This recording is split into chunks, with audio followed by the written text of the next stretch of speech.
May the words of my mouth and the meditations of all of our hearts be pleasing to you, O God, our rock and our Redeemer. Amen. Who do you say that I am? Jesus asks his disciples. And Simon Peter, for once, gets the answer exactly right.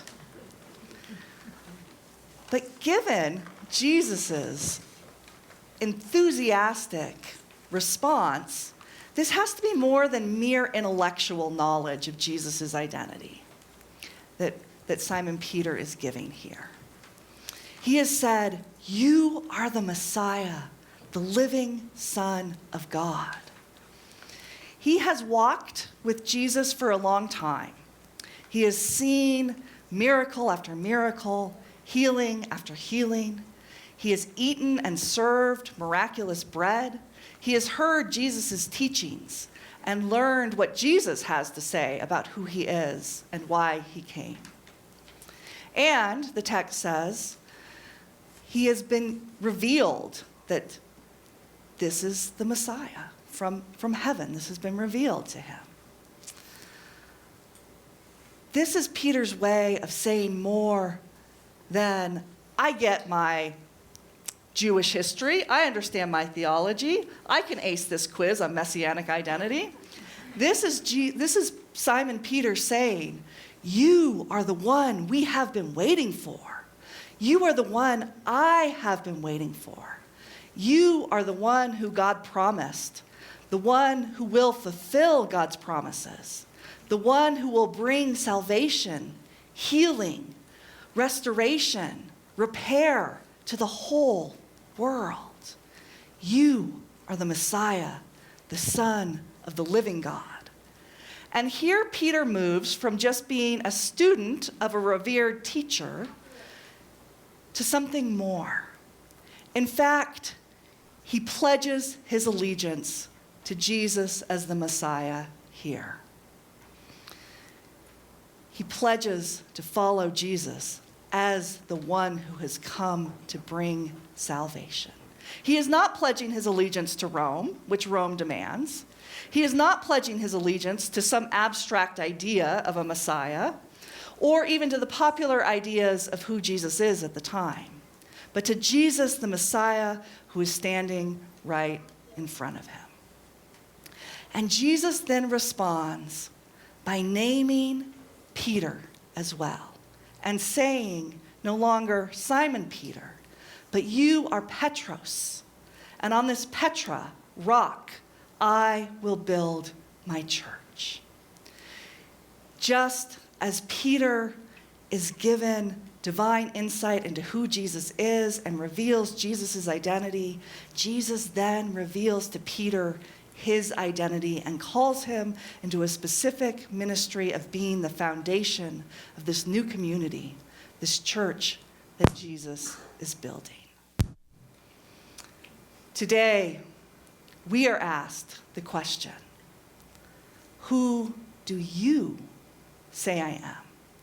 To whom do you pledge your allegiance? Paul calls us, urges us to give ourselves, our bodies as living sacrifices, as acts of worship to God. And says, do not be conformed to this age, but be transformed by the renewing of your minds. In other words, we are called to give our whole selves, all of who we are, to following the living God.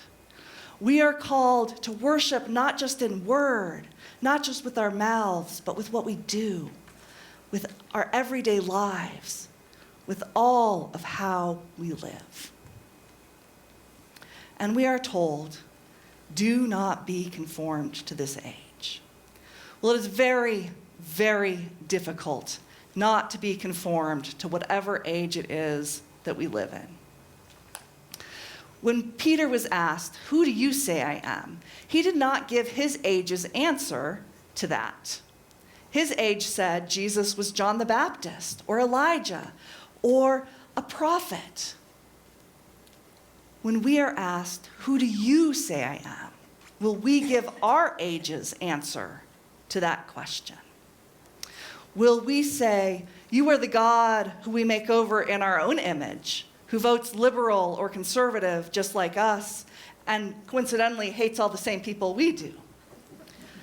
One particularly dangerous and popular image right now of Jesus is the Christian nationalist Jesus, who waves an American flag and unwaveringly supports right-wing government policies. Or will we say, "Jesus, you are an irrelevant historical figure who has nothing to say to us today"? Or will we say, "Jesus, you're the one I worship on Sundays, but tend to forget about the rest of the week"? Or will we, with our mouths and our whole beings, confess, "You are the Messiah, the living one, the Son of the living God"? Will we say, "You are the one who came to bring healing and wholeness and salvation and repair and restoration, not just for me, but for all creatures, for all of humanity, for the whole world"? And will we devote ourselves on behalf of that salvation, that life that Jesus brings to the world? Will we let Jesus call us, as he called Peter, by name, call us into ministry, to use our specific gifts as Jesus did, and as Paul says we should, whether they are gifts for leadership or compassion or healing or teaching? Will we use them on behalf of the church and the world, on behalf of the life that God is bringing to this world? Or will we be conformed to this age? In our reading from Exodus today, we have an excellent example of what it looks like to use our gifts and positions and power on behalf of the God of life. And we also have excellent examples of what it looks like to resist whatever age we are in and to refuse to be conformed to it. Shiphrah and Puah, the midwives, Moses' mother and sister, Pharaoh's daughter, all lived in an age of death. And they were ordered to act on behalf of death, to kill Hebrew children.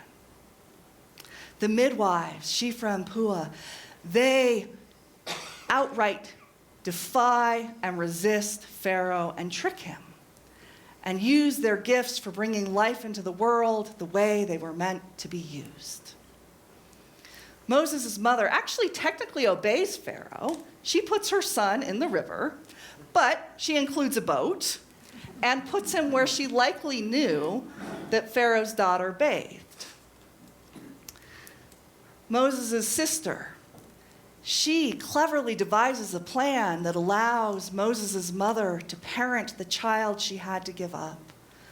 And Pharaoh's daughter takes a huge risk and uses her power and position not to obey her father as she should have, as a subject and as his daughter, but in order to nurture and protect Moses. Here, in these extraordinary women, we have a picture of what the church in the world should look like. Using our gifts, our positions, our powers to resist injustice and evil, to resist death, and to stand on the side of life with all of who we are and with all of our giftedness. Today, we still live in a culture of death. We could cite so many examples: war, famine, climate change. There are two that particularly hit me this week. News broke that at least 5 churches in Michigan and Minnesota were infiltrated and spied on by ICE because they were of their ministry to and with immigrants. And on August 11, massive storms swept through Indiana, and more than 30,000 people have been without power for 12 days now, which has added to the flooding and the destruction that hurricane-level winds caused. Media has been very slow to pick up on this. Most of the organizations that come right after a disaster have not come, and this is a predominantly Black area that has been hit. There are so many examples of how injustice and death are alive and well in the world today. And the question we are asked is, will we be conformed to our age? Will we become numb to the death around us, or even cooperate with it, whether passively or actively? Or will we resist it? Will we allow our minds to be renewed and transformed? Will we act as believers and followers of Jesus on behalf of wholeness, transformation, healing, all of those things that salvation means? Will we stand on the side of life, the abundant life that God came to bring? Will we give ourselves, all of who we are, and our giftedness to enliven the church and the world? Will we delve deep into the love of God, which is the only thing that can renew us and our world?